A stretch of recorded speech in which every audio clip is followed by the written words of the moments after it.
ছন্দ কখন ছন্দ পতন হয় কেউ জানে না। যেমন সুরুচিও সেই দিন জানতে পারেনি হঠাৎ তার জীবন এক নতুন বাঁকে মোড় নেবে। এতদিন এক বুক ভরা আশা নিয়ে জীবনে সে এগিয়ে চলেছিল। শেখরদাকে নিশ্চয়ই সে একদিন ফিরে পাবে। শেখরদা তাকে কথা দিয়েছে, সমস্ত দায়িত্ব সে নেবে।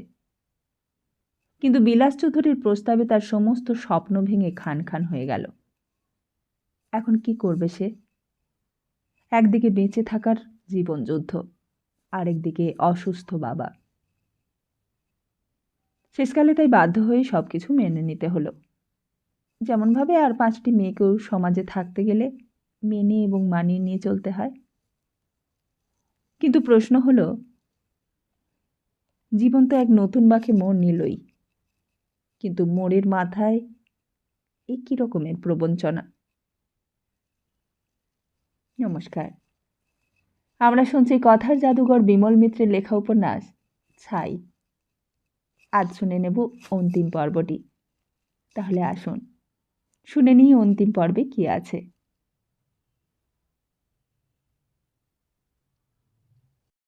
সেদিন মাঝরাত্রে সুরুচি বিছানা ছেড়ে উঠল।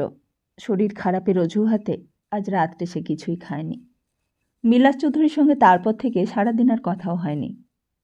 সমস্ত বাড়িটা নিস্তব্ধ, সারা কলকাতা শহর ঘুমন্ত।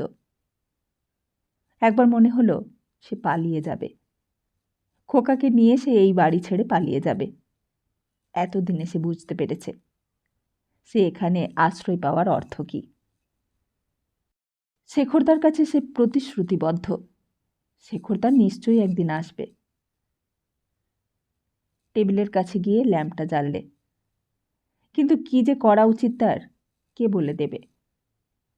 খোকা বিছানায় শুয়ে আছে, ও কিছুই বোঝে না। ঘুমের মধ্যে বোধহয় একবার একটু স্বপ্ন দেখে কেঁদে উঠেছিল। বিলাস চৌধুরীর ঘর এখান থেকে অনেকটা দূরে। শেখরদার খবর পাওয়া যাবে রবিবারে। রবিবার পর্যন্ত কি অপেক্ষা করা যায় না? মাথার মধ্যে সমস্তটাই যেন গোলমাল হয়ে গেছে। চোখ দিয়ে অবিশ্রাম জল ঝরে পড়তে লাগলো। কে বলে দেবে সে কি করবে? দরজার খিলটা খুলে বাইরে এলো। বাবার ঘরে আলো জ্বলছে, এখান থেকে দেখা যায়। ওখানে গোপালও শুয়ে রয়েছে। বাবাকে গিয়ে এই রাত্রে কি সে বলবে? বলবে কি বিলাস চৌধুরীর স্ত্রী সে হতে পারবে না, বিয়ে সে করবে না? নাই বা হলো বিয়ে, খোকাকে নিয়ে সারা জীবন সে এমনি কাটিয়ে দিতে পারবে। আস্তে আস্তে বারান্দায় এসে দাঁড়ালো সুরুচি। আর একটি রাত্রের কথা তার মনে পড়ল। সেদিন সেই আত্মহত্যা করতে গিয়েছিল। এও তো এক রকমের আত্মহত্যা। না, কিন্তু এইবার সে বিদ্রোহ করবে। বাবাকে গিয়ে সে সব বলবে। বলবে, বাবা তোমার কথা ফিরিয়ে নাও, আমার ভার আমি নিজেই বইতে পারবো। খোকাকে আমি মানুষ করে তুলব, তোমার চিকিৎসা করব।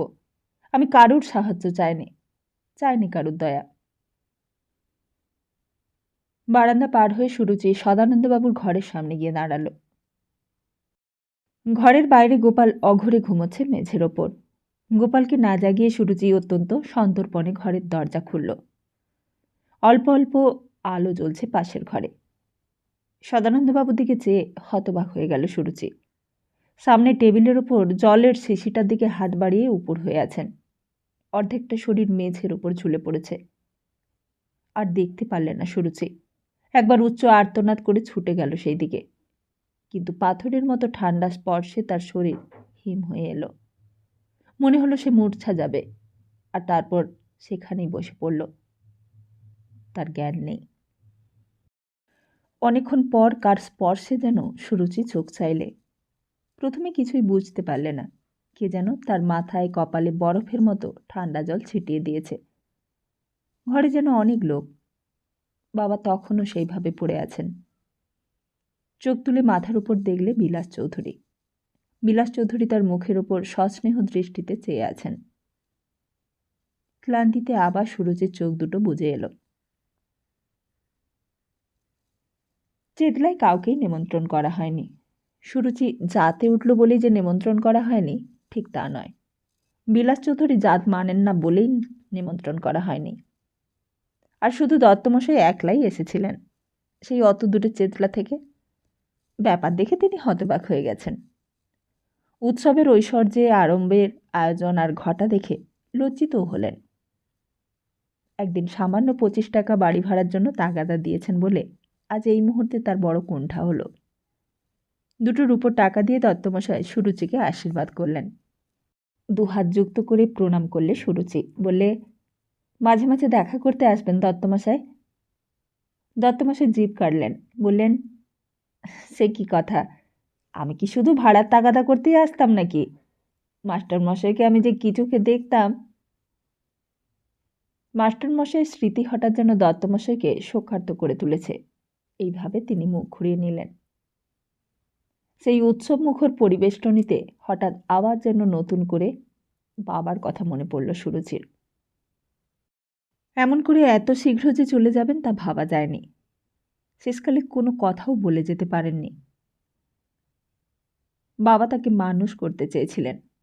মানুষ হওয়া তো দূরের কথা, বাবার মাথা যে হেড হয়নি এটাই যথেষ্ট। সঙ্গে সঙ্গে মার কথাও তার মনে পড়ল। আজ মা উপস্থিত নেই এখানে। হয়তো ভালোই হয়েছে। 50 জনের বেশি নিমন্ত্রিতের সংখ্যা হওয়া উচিত নয়, কিন্তু বিলাস চৌধুরীর বাড়িতে সকাল থেকে শুরু হয়ে গেছে উৎসব। এখন রাত হয়ে এলো, তবু অভ্যাগতের কামাই নেই। চারিদিকের আবহাওয়া ঘি আর গরম মশলায় উগ্র গন্ধে জমাট। ওদিকের ঘরটাও উপহারের সামগ্রীতে ভরে গেছে। খোকা এতক্ষণ জেগে থেকে এইবার নতুন বিছানার উপরেই ঘুমিয়ে পড়েছে। নতুন জামা কাপড় পেয়ে ওরা যেন আনন্দের সীমা নেই। বিলাস চৌধুরী আজ পাঞ্জাবি আর কোচানো ধুতি পরেছেন। একবার এক একজন বিশিষ্ট অতিথিকে নিয়ে ঘরে এসে ঢোকেন। বলেন, সুরুচি, ইনি আমার বন্ধু, আমাদের ব্যাংকের ডাইরেক্টর মিস্টার উমুক, ইত্যাদি। সুরুচি হাত দুটো যুক্ত করে নমস্কার করে মুখে একটু সসম্বিত ভাব ফোটাবার চেষ্টা করে। তারপর আরেকজন আসেন। বিলাস চৌধুরীর বোধহয় বন্ধুর শেষ নেই। নানা জাতের নানা পোশাকের লোক, নানান উপহার দেন তারা। কেউ কেউ করমর্দন করেন, কেউ বা শুধুই নমস্কার। বিলাস চৌধুরীর নতুন কেনা ফার্নিচার চারিদিকে সাজানো। সুরুচি নতুন একখানা বেনারসি পড়েছে। অনেক অলংকার, অনেক পোশাক, অনেক ঐশ্বর্যের ছড়াছড়ি। নিউ মার্কেট থেকে ফুলে ঝুড়ি এসেছে। সারা বাড়িময় রান্নার গন্ধে আর ফুলের গন্ধে চাপা পড়েছে। বিলাস চৌধুরীর দুঃসম্পর্কের আত্মীয়রাও এসেছেন কম নয়। একজন মহিলা এসে বলেন, এ কি তুমি চিনবে না বৌদি? এর সঙ্গে তোমার আলাপ করিয়ে দিই। কত রকমের সম্পর্কও উল্লেখ করেন মহিলাটি, কত নামও বলেন। সব কি আর সুরুচি মনে রাখতে পারে? আমি তোমার পিস সাউরি হই গো বৌমা, আমাকে চিনতে পারবে না। বিলাস আমার কোলেই মানুষ হয়েছিল। আগে এই ঘরে বিলাস চৌধুরীর প্রথম পক্ষের স্ত্রী একটা অয়েল পেন্টিং ছিল, আজ সেটা সরিয়ে দেওয়া হয়েছে। সুরুচি হাসলো এই ভেবে যে অয়েল পেন্টিংখানা ওখানে থাকলে সে যেন খুব দুঃখ পেত। দ্বিতীয় পক্ষের বিয়ে যেন জোর করে কেউ তাকে দিচ্ছে, যেন সে জেনে শুনেই বিয়ে করছে না। সকলের মুখ চোখের ভাব দেখে এ কথাই তার মনে হয়েছে। সবাই যেন তাকে প্রচ্ছন্ন করুণা করছে, কিন্তু ভেতরে ভেতরে তাদের ঈর্ষার শেষ নেই, তাও সুরুচি বুঝতে পারে। এত বড় সম্পত্তির মালিক বিলাস চৌধুরীর স্ত্রী সে।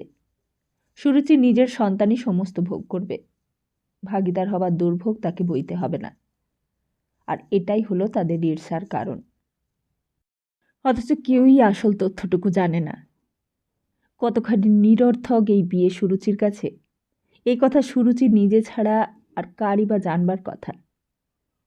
একমাত্র যে জানে, সেই পিসিমা তার বিয়ের খবর পেয়ে কাশি থেকে চলে আসা তো দূরের কথা, একটা চিঠি লিখেও আশীর্বাদ করার প্রয়োজন বোধ করেননি।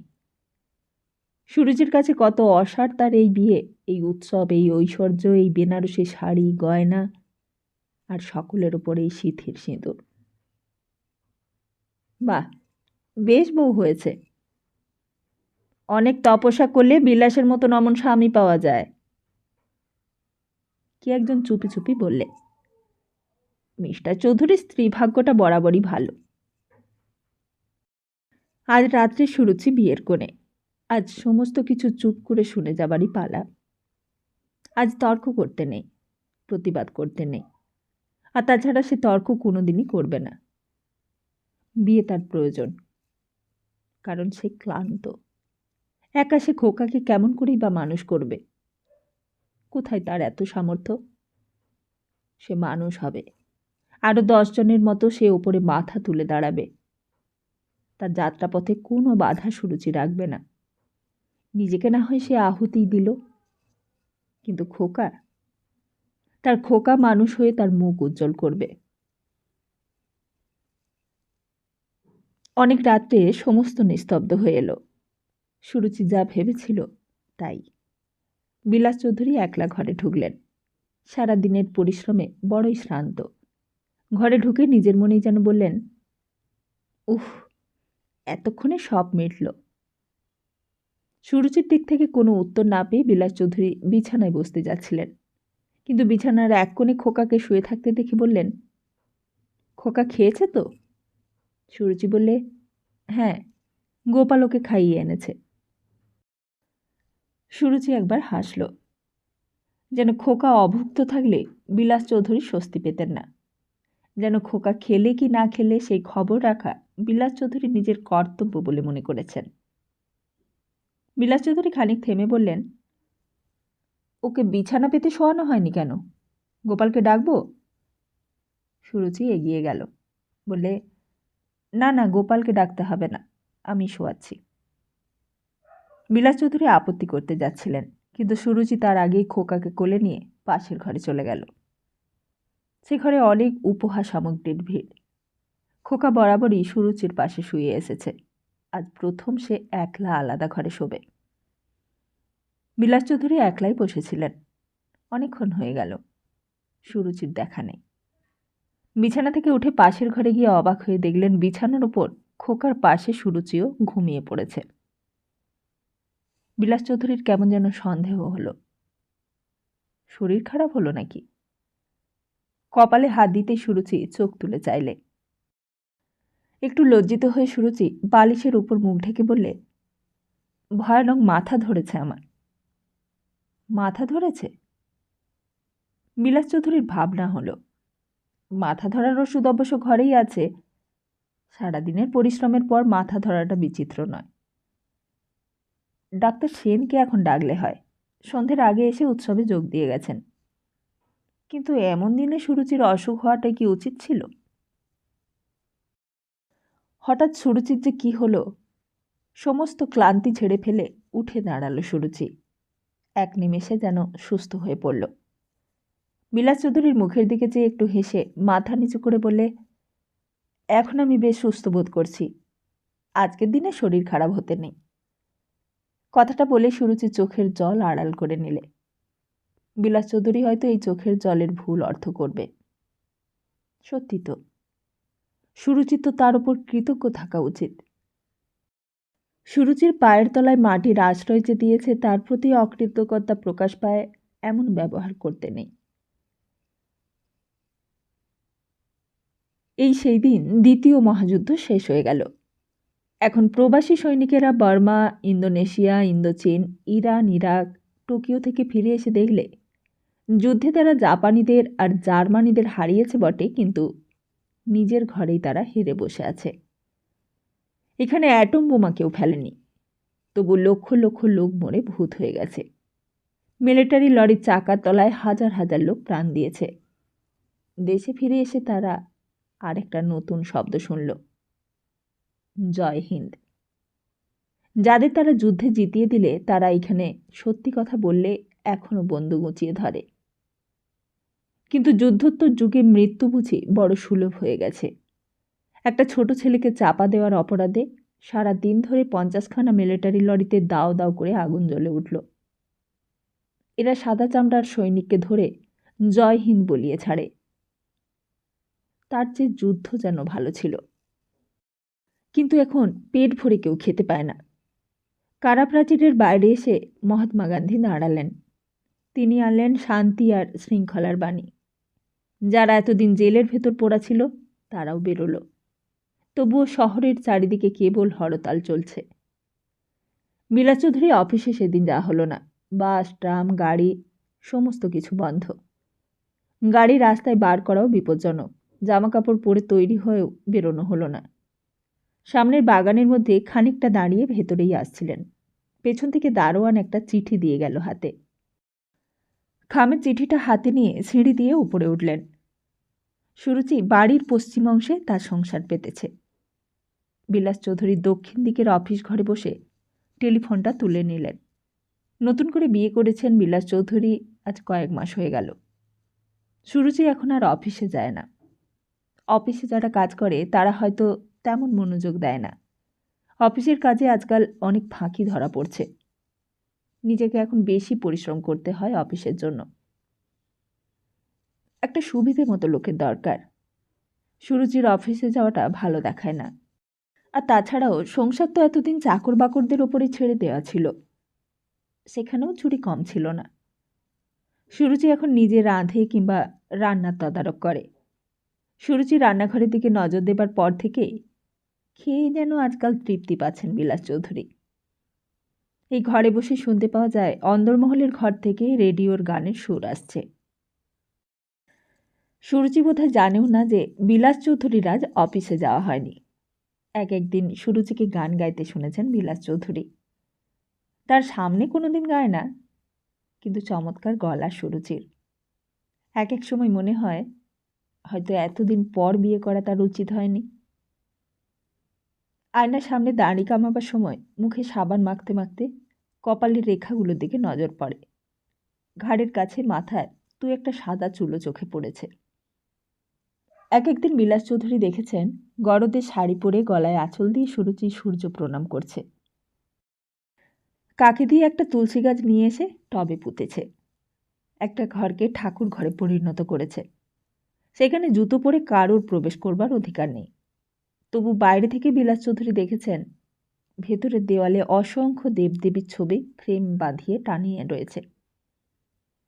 রোজ মালি এসে পুজোর ফুল দিয়ে যায়। সন্ধ্যাবেলা পুজোর কাঁসর ঘণ্টা শব্দ কানে আসে। বিয়ের আগে এমনটা ছিল না সুরুচি। রাত্রে ঘুমোতে যাবার আগে, সকালে ঘুম থেকে ওঠার পর আরও কতগুলো নির্দিষ্ট সময় আছে সুরুচি ইষ্টদেবতাকে স্মরণ করে নমস্কার করে। বিলাস চৌধুরীর কোনোদিনও ওইসব সম্বন্ধে মন্তব্য করেননি, বাধাও দেননি। অবশ্য তিনি বরাবরই ওসব পছন্দ করেন, কিন্তু বাড়াবাড়িটাও তার ভালো লাগে না।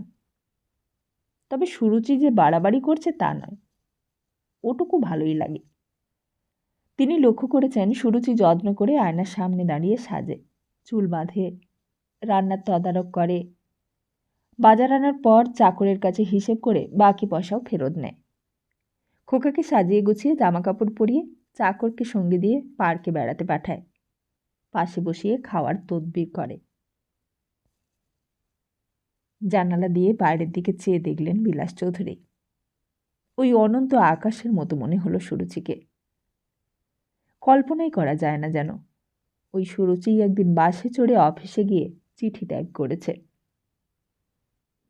অন্যমনস্কভাবে নড়ে বসবার সময় হাত থেকে চিঠিটা পড়ে গেল। এতক্ষণ চিঠিটার কথাই মনে ছিল না। খামখানা নিচু হয়ে হাত দিয়ে তুলে নিলেন। চিঠিখানা হাজারিবাগের বাড়ির ঠিকানা ঘুরে রিডাইরেক্ট হয়ে কলকাতার নতুন বাড়ির ঠিকানায় এসেছে। এমনটা আজকাল সাধারণত হয় না। ক্ষিপ্র হস্তে খামটা ছিঁড়ে ফেললেন। ভেতরে চিঠির নিচের নামটা দেখেই চমকে উঠেছেন। সামনের আকাশটার সমস্তখানি চোখের সামনে মাটিতে ভেঙে পড়তে দেখলেও এতখানি চমকে উঠবার কথা নয়। আজ এতকাল পর আনন্দ তাকে চিঠি লিখেছে, এটা যেন স্বপ্নেও ভাবা যায় না। বহুদিন পর আনন্দের মুখখানা মনে করবার চেষ্টা করতে লাগলেন। সে তো আজ অনেক দিনকার আগেকার কথা। একখানা লম্বা চিঠি লিখেছে আনন্দ। এক নিঃশ্বাসে সমস্ত চিঠিখানা পড়তে লাগলেন। পড়তে পড়তে তার নিঃশ্বাস দ্রুত পড়তে লাগল। আনন্দ অনুমতি চেয়ে লিখেছে সে আবার এই বাড়িতে ফিরে আসতে পারে কিনা। যদি বিলাস চৌধুরী তাকে ফেরবার অনুমতি দেন তবে সে এই বাড়ির ছেলের মতন এখানেই ফিরে আসবে। আর তা না হলে তার পথ সে নিজেই বেছে নেবে। ভারতবর্ষের সব দেশেই সে এখন প্রকাশ্যভাবে বাস করতে পারে, কারণ এইবারকার পথ তার আত্মগোপনের পথ নয়, হিংসার পথ নয়। পড়তে পড়তে দুই চোখ বন্ধ করে বিলাস চৌধুরী ভাবতে লাগলেন, সুরুচিকে একবার জিজ্ঞেস করলে ভালো পরামর্শ পাওয়া যেত। কি যে করবেন তিনি কিছুই বুঝতে পারলেন না। সুরুচি বা আনন্দকে কেমনভাবে গ্রহণ করবে কে জানে, সেটাও একটা সমস্যা। চিঠিখানা নিয়ে বিলাস চৌধুরী আবার পড়তে লাগলেন। সেদিন আমি ভুল করেছিলাম, আর শুধু আমি নয় বাবা, আমাদের সকলেরই ভুল হয়েছিল। জাতির স্বাধীনতার ইতিহাসে এ বড় মারাত্মক ভুল। আমাদের দলে যারা ছিল তারা খুবই মুষ্টিমেয়, কিন্তু স্বাধীনতার জন্য এমন কোনো ত্যাগ নেই যা তারা করতে পারত না বা করেনি। প্রাণ দেওয়া তো তুচ্ছ কথা। আজ আমরা বুঝতে পেরেছি আমাদের অনেকেই সেদিন অকারণে প্রাণ দিতে হয়েছে। সেই প্রাণ বলি দিয়ে দেশের স্বাধীনতার কাজ এতটুকু এগোয়নি। সেদিন আমরা ভাবতাম আমরা এক একজন এক একটা ইংরেজ খুন করে বা একটা দেশ দখল করে সরকারকে ভয় পাইয়ে দেশে সরা জানব। ভাবতাম আমাদের মতো কয়েকটা ছেলে সারা ভারতবর্ষময় একটা বিভীষিকা সৃষ্টি করতে পারলে ওরা একদিন তল্পাতল্পি গুটিয়ে দেশ ছেড়ে চলে যাবে। এই পথে যাওয়ার ফলে কয়েকজনের ফাঁসিও হয়েছিল। আমরা তাই বলে দমে যাইনি, কিন্তু দেখলাম ওদের শিকড় এখানকার মাটিতে এমনভাবে জড়ানো, ওদের কামড় এইখানে এমনভাবে আষ্টে পিষ্টে দাঁত বসিয়েছে, এ তুলতে একজন বীর বা কয়েকজন বীর বা কয়েকশো বীরও পারবে না। ইতিহাস বদলানো একজন বীরের কাজ নয়। জনসাধারণ মানে চাষি, মজুর, কুলি, কামিন বলতে যা বুঝি, সকলেই একসঙ্গে হাত মেলাতে পারলেই ইতিহাস বদলাবে। তাদের বরাবরই আমরা দূরে সরিয়ে রেখে এসেছি। আমাদের দলের কাজে তাদের আমরা ডাকিনি। আজ কবছর জেলের মধ্যে কাটিয়ে অনেক কথাই ভাবলাম, অনেক বই পড়লাম, বহু ইতিহাস ঘাঁটলাম। আমরা যে পথ বেছে নিয়েছিলাম তাতে জনসাধারণের কোনো অংশ ছিল না। এখন বুঝতে পারছি আমাদের কত বড় ভুল হয়েছিল। আমাদের কাজ ছিল ব্যষ্টির কাজ, সমষ্টির নয়। কিন্তু ইতিহাস ব্যষ্টিকে স্বীকার করে না, স্বীকার করে সমষ্টিকে। চিঠিখানা আবার বন্ধ করলেন বিলাস চৌধুরী। তার কপাল ঘেমে উঠল। উঠে গিয়ে পাখাটার গতি বাড়িয়ে দিলেন। এতদিন পর আনন্দ তার নিজের ভুল বুঝতে পেরেছে। অবশ্য মায়া বেঁচে থাকলে আনন্দ অমন হতো না। তিনি থাকতেন তার কাজ নিয়ে, আর আনন্দ একা তার নিজের জগতে বিচরণ করত। সেখানে তাকে চালনা করবার কেউ ছিল না। আবার চিঠিটা খুলে পড়তে লাগলেন বিলাস চৌধুরী। লম্বা চিঠি। শেষের দিকে এক জায়গায় আনন্দ লিখেছে, আমাদের দেশের বর্তমান জনসাধারণ যন্ত্রযুগের মধ্যে বড় হয়েছে। তারা বিপ্লবের জন্য তৈরি হয়েছিল, অথচ তাদের বাদ দিয়ে সাম্রাজ্যবাদের ভিত্তি টলানো ব্যাতুলতার চেষ্টা ছাড়া আর কি। নির্জন কারাকক্ষে বসে আমি আমার নিজের ভুল বুঝতে পেরেছি। এখন বুঝেছি ইতিহাসই নেপোলিয়নকে সৃষ্টি করেছে, নেপোলিয়ন ইতিহাস সৃষ্টি করেননি। সামন্ততান্ত্রিক যুগে যদি বা ব্যক্তিত্বের কিছু মূল্য ছিল, আজ আর তা নেই।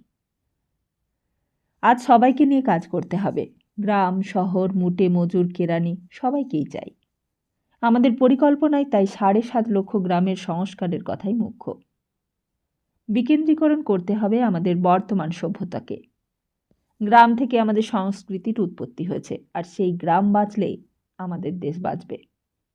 তবেই নতুন করে আমাদের ইতিহাস গড়ে উঠবে। তবেই ইতিহাসের স্বাভাবিক গতির অক্ষুণ্ণ থাকবে। চিঠিখানা আবার বন্ধ করলেন বিলাস চৌধুরী। বহুদিন পর আনন্দ তার নিজের ভুল বুঝতে পেরেছে। এ তো আনন্দের কথা। সে কতদিন আগে আনন্দ চলে গিয়েছিল, ভুলেই গিয়েছিলেন তাকে। নিজের মনের সঙ্গে বহু যুদ্ধ করেই ভুলেছিলেন এতদিন। বিলাস চৌধুরীর মনে পড়ল সেই দিনের আত্মবিস্মৃতির সেই দুঃসহ তপশ্চরণ। তিনি নিজের হৃদয়কে কঠোর করে তুললেন, মনকে প্রবোধ দিলেন। যে বাতিল হয়ে গেছে তার কথা মনে করে রেখে কোনো লাভ নেই। বহুদিনের আদর্শনে, বহুদিনের চেষ্টায়, বহু রকম কাজের ঘূর্ণিপাকে তার স্মৃতির অবচেতন স্তরে যে আনন্দ একদিন তলিয়ে গিয়েছিল, সে যে ফিরে আসবে এ কথা কে বা ভাবতে পেরেছিল। চিঠিটা আবার খুলে পড়তে লাগলেন। শেষের দিকে আনন্দ লিখেছে, আশা করি আমাকে আপনি ক্ষমা করবেন। আমি আবার বাড়ি ফিরে যাব। এ কথা নিজেও আগে কোনো দিন ভাবিনি, কিন্তু আজ আমি আমার মত বদলেছি। আমি বাড়িতে থেকেই আবার দেশের কাজ করব। আমি জেল থেকে আসছে 24 তারিখে ছাড়া পাব। আপনি যদি আবার আমাকে বাড়ি ফিরে যেতে অনুমতি দেন, তবে জেল থেকে বেরিয়ে সোজা হাজারিবাগের বাড়িতে চলে যাব। আর যদি আপনার অনুমতি না পাই ভাবব। আনন্দ জানে না বিলাস চৌধুরী কলকাতায় বাড়ি কিনেছেন। যদি আনন্দকে বাড়িতে আসবার অনুমতি দিতেই হয়, আজই টেলিগ্রাম করে দিতে হবে। কিন্তু বিলাস চৌধুরী উঠলেন, চিঠিটা হাতে নিয়ে পশ্চিম দিকের অংশে গেলেন। সুরুচি এখন খাওয়া দাওয়া সেরে খোকাকে নিয়ে হয়তোবা ঘুমিয়ে পড়েছে, নয়তোবা সেলাইয়ের কল নিয়ে বসেছে। সকালবেলা উঠেই সুরুচি পুজোর কাজ নিয়ে ব্যস্ত থাকে। তারপর রান্না তদারক করতে করতে বেলা হয়ে যায়। তারপর খোকাকে নিয়ে তার কাজের আর শেষ থাকে না। তাকে চান করানো, খাওয়ানো, ঘুম পাড়ানো, তারপর দুপুরবেলা সুরুচির সেলাই, পড়া আর বিশ্রাম যা কিছু সব। বিলাস চৌধুরী চিঠিখানা হাতে নিয়ে সুরুচির ঘরের দরজা ঠেলে ভেতরে ঢুকলেন।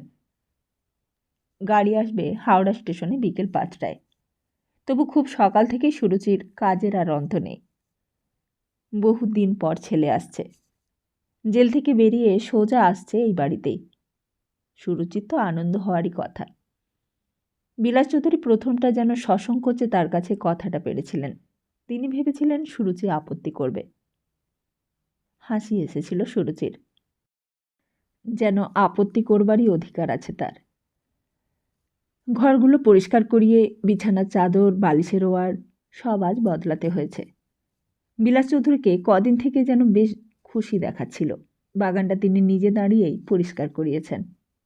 বিকেল 5টায় ট্রেন। বাড়িতে চাকর, ঝি, ঠাকুর সবাই যেন সন্ত্রস্ত হয়ে উঠেছে। আজ কাজের এতটুকু ত্রুটি হলে কি যেন একটা অনর্থ ঘটে যাবে। সবাই ব্যস্ত হয়ে নিজের কাজ করছে। মা, ঠাকুর এসে ডাকলে। সুরুচি খোকাকে জামা কাপড় পরাচ্ছিল। মুখ ফিরিয়ে বললে, কি? মাংস রান্না হবে, কিন্তু ঘরে আদা নেই। তা আদা নেই, তাও কি সুরুচিকে দেখতে হবে নাকি? গোপালকে বল, যা নেই বল একসঙ্গে সব নিয়ে আসুক। বারবার বাজারে যাবে নাকি ওরা? সাজতেই চায় না খোকা। নতুন জামা পরিয়ে পাউডার মাখিয়ে খোকার গায়ে চুমু খেয়ে সুরুচি বললে, বাহ, এবার তোমায় দেখে মামা বাবু বলবে নিশ্চয়ই। খোকা বলে, কে বলবে? যে আসবে বলবে ক্ষণ। আজকে এক্ষুনি আসবে, তোমাকে মামা বলে ডাকবে। সমস্ত বাড়িটাই নতুন করে পরিষ্কার করানো হয়েছে। বাগানের বাজে ঘাসগুলো কেটে সাফ করা হয়েছে। সুরুচি আজ নতুন কেনা একটা শাড়ি পরেছে। বেশি জমকালো না দেখায়, অথচ আনন্দের অভিব্যক্তিটাও প্রকাশ পায় এমন একটা। ঠিক কেমন করে অভ্যর্থনা করতে হবে আনন্দকে ভাবতে লাগলো সুরুচি। বিলাস চৌধুরী নিজেও আজকে ধুতি পাঞ্জাবি পরে স্টেশনে গেছেন। নাগেশ্বর শেষ মুহূর্তে বললে নতুন গাড়িটার ইঞ্জিনে একটু দোষ হয়েছে। অগত্যায় পুরনো হুড খোলা গাড়িটাকেই নিয়ে গেছেন। নাগেশ্বর কিছু বকুনিও খেল বিলাস চৌধুরীর কাছে। গাড়ি তদারকের জন্য যখন তাকে রাখা হয়েছে, তখন এই গাফিলতাটা অসহ্যকর। তবুও এতদিন পর আনন্দ ফিরছে, নতুন গাড়িটা গেলেই ভালো হতো। দক্ষিণের বারান্দার উপর খোকাকে কোলে নিয়ে সুরুচি দাঁড়িয়ে থাকল। পেছন ফিরে দেওয়ালের ঘড়িটাও দেখে নিলে। 4:30 বেজে গেছে। আর আধ ঘন্টা মাত্র বাকি। তারপর স্টেশন থেকে এইটুকু আসতে কতটুকুই বা সময় লাগবে। বিলাস চৌধুরী অবশ্য সুরুচিকে স্টেশনে নিয়ে যেতে চেয়েছিলেন প্রথমে। সুরুচিও কোনো আপত্তি করেনি। তা আপত্তিই বা করবে কেন? শেষে তিনিই বললেন, না থাক, তুমি এই দিকটা বরং দেখো, চায়ের ব্যবস্থাটা তুমি করে রাখো। চায়ের ব্যবস্থা সমস্ত ঠিক করেই রেখেছে সে। আনন্দে শোবার ঘরটাও সাজানো হয়েছে। দক্ষিণ দিকের একটা বড় ঘর তার জন্য ঠিক করেছে বিলাস চৌধুরী। আনন্দ পড়তে ভালোবাসে বলে বিলাস চৌধুরী কাল কয়েকখানা বইও কিনে এনে সাজিয়ে রেখেছেন বিছানার পাশে শেলফে। ফুল আনিয়ে টেবিলের ওপর ভাসে বসিয়ে দিয়েছেন। বহুদিন পর ফিরে আসছে। নতুন করে ভালো রান্নার ব্যবস্থাও করেছে সুরুচি। সুরুচির দিক থেকেও কোথাও কোনো ত্রুটি নেই। বাগানের ওপর বিকেলের পড়ন্ত রোদ এসে পড়েছে। সেই দিকে চেয়ে চেয়ে সুরুচির যেন কেমন ভাবান্তর হলো। যেদিন বাবাকে এই ঘর থেকে সরিয়ে নেওয়া হয়েছিল সেই দিন এইখানেই মূর্ছিত হয়ে পড়েছিল সুরুচি। সেদিনের কথা মনে পড়লে এখনও চোখে জল এসে পড়ে। পিসিমা কাশি থেকে আর কোনো খবর নেননি। খোকা যদি না থাকতো কেমন করে কাটতো তার এই জীবন। খোকাকে কোলের মধ্যে আরও জড়িয়ে ধরলে সে। খোকা আছে বেশ, আলো ছায়ার খেলা ওর জীবনে কোনো রেখাপাত করে না। গোপাল এসে বললে, ভাড়ারের চাবিটা দিন দিদিমণি, পায়েসের জন্য চিনি বার করতে হবে। খানিক পর আবার এসে বললে, পয়সা দিন দিদিমণি, পান কিনে আনতে হবে। গোপালের যেন কাজে শেষ নেই। কতদিন থেকে গোপালের খাটুনিটা অনেক বেড়েছে, তবুও গোপাল আছে বলে সুরুচির কিছু পরিশ্রম লাঘব হয়। সুরুচির ঠাকুরঘরের সব কাজ গোপাল না হলে কে করত? এক একটা মোটরের শব্দ হয় আর সুরুচি সচকিত হয়ে ওঠে। ট্রেনটা বোধহয় লেট। কিন্তু হঠাৎ একসময় পরিচিত মোটরের শব্দে চমকে ওঠে সুরুচি। আসছে। সুরুচি যা ভেবেছিল ঠিক তাই। নাগেশ্বর পুরনো মোটরটা রাস্তার মোড় ঘুরিয়ে আনছে বাড়ির দিকে। গাড়ির ভেতরে দুইজনে বসে আছেন। অল্প অন্ধকারে তাদের চেহারা অস্পষ্ট। গাড়িটা রাস্তা থেকে বাগানের গেটের সামনে আসতেই দারোয়ান গেটটা খুলে সেলাম করে দাঁড়ালো। হঠাৎ যেন সুরুচির চোখ দুটোর দৃষ্টি তীক্ষ্ণ হয়ে এলো, কিন্তু অল্প অন্ধকার হয়ে এসেছে চারিদিক। সুরুচি ভালো করে দেখতে পেল না। গাড়িটা নিচে এসে গাড়ি বারান্দায় দাঁড়ালো। নিচের থেকে গাড়ির দরজাটা বন্ধ করবারও শব্দ এলো। সুরুচি চুপ করে দাঁড়িয়ে রইল সেইখানে। কেমন যেন অস্বস্তি হতে লাগলো তার। কেমন করে যে অভ্যর্থনা করতে হবে সেটাই যেন সে ভাবতে লাগলো। নিচে বিলাস চৌধুরীর গলা শোনা গেল। তিনি এসেছেন এবং একটার পর একটা ঘর পার হয়ে দোতলা সিঁড়ি দিয়ে তাকে উঠতে হবে। সুরুচি তখনও সেইখানে দাঁড়িয়ে রইল খোকাকে কোলে নিয়ে। হাঁক ডাক, তত্র পায়ের চাকর বাকরদের যাতায়াতের শব্দ এখান থেকেই কানে আসছে। বিলাস চৌধুরী সিঁড়ি দিয়ে উপরে উঠছেন। পেছনে আনন্দ আসছে। তাদের দুজনের পায়ের শব্দও শোনা গেল। সুরুচি চুপ করে দাঁড়িয়ে রইল। এক্ষুনি ওরা এদিকেই আসবেন। ঠোঁট দুটো জিভ দিয়ে ভিজিয়ে নিলে সুরুচি। প্রথমে কি কথা বলবে সে কে জানে। দূর থেকে বিলাস চৌধুরীর গলা শোনা গেল। বিলাস চৌধুরী বললেন, বাড়িখানা এখনো শেষ হয়নি, পূব দিকটাতে একখানা ঘর বাড়িয়ে দিতে হবে। তারপর আবার বললেন, ওই দক্ষিণ দিকের ঘরে তোমার শোবার ব্যবস্থা করেছি। তারপর সত্যি সত্যিই তারা দুজনে ঘরের সামনে এসে দাঁড়ালেন। সুরুচি বারান্দা পেরিয়ে ঘরে গিয়ে দাঁড়াতেই বিলাস চৌধুরী ঘরের আলোর সুইচটা টিপে দিলেন। সুরুচিকে হঠাৎ সামনে দেখে কেমন যেন চমকে উঠল আনন্দ। এক মুহূর্ত সুরুচির মুখের দিকে নিশ্চল নিস্তব্ধভাবে তাকিয়ে তার কোলের উপর দৃষ্টি পড়তেই আনন্দের মুখখানা সাদা ফ্যাকাশে হয়ে গেছে। সারা মুখের রক্ত শুষে গিয়ে কান দুটোতে জমাট বেঁধে ঝাঁঝা করছে।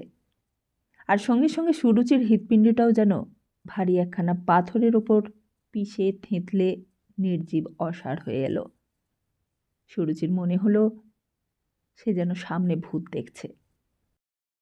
তার মাথা থেকে পা পর্যন্ত এক অননুভূত আতঙ্কে থরথর করে কাঁপতে লাগল। আনন্দ।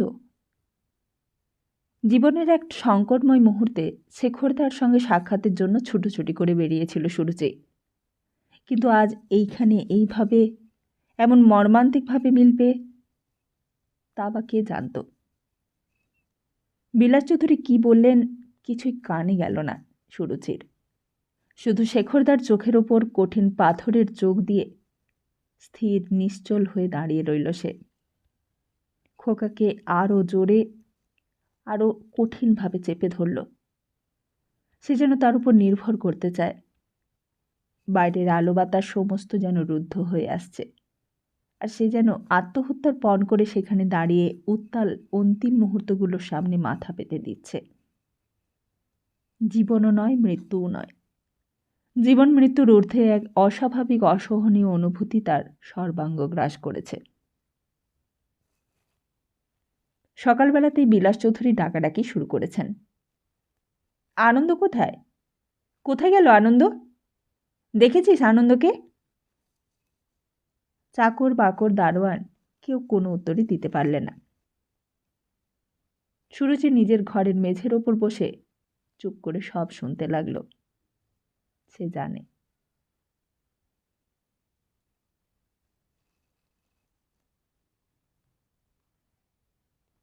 আমরা এতক্ষণ শুনছিলাম বিমল মিত্রের লেখা উপন্যাস ছায়ের অন্তিম পর্বটি। আজকের মতো এখানেই শেষ। খুব তাড়াতাড়ি আসছি নতুন আর একটি গল্প কিংবা উপন্যাস নিয়ে। ততদিন ভালো থাকুন, সুস্থ থাকুন, আর সবাইকে ভালো রাখুন। নমস্কার।